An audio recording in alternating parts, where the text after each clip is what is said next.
Hello everyone, I'm Dr. Sri Banerjee, certified astrologer, and in this segment I'm going to be going over a new moon that took place yesterday. At Yesterday was the 5th of July, 2024, and this took place at 6:57 p.m. In the afternoon. Um, so let's go ahead and get started here. Remember, this actually applies for the whole world, and the country, and more collective rather than the individual, the way the chart is drawn.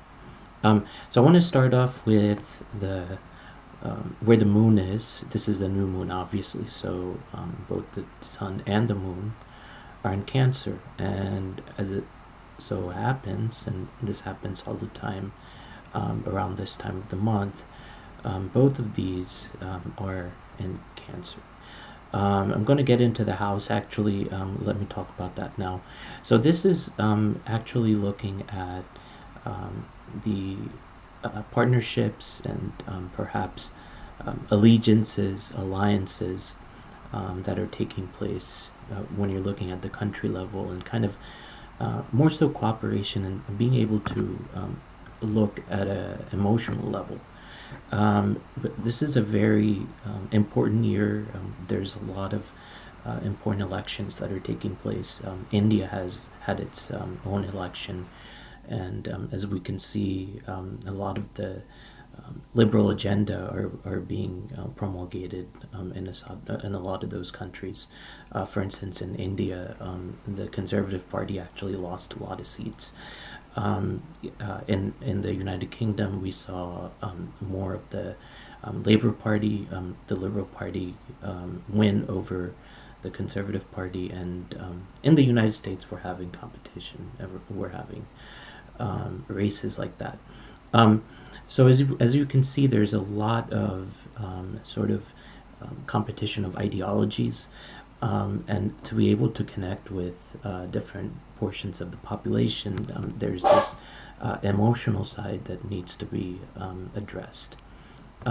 So that's the sun and the moon in Cancer, using the emotion to appeal to the people, appeal to other countries, appeal to other leaders, is important. And in order for leaders to connect with the people, there needs to be an emotional appeal.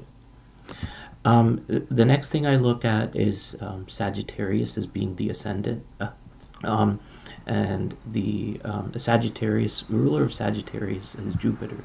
And what is interesting going on in this configuration here is important.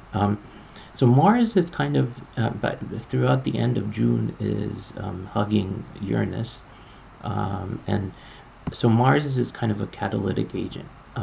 That is what is kind of fueling everything. Some astrologers actually describe Mars as a bulldozer.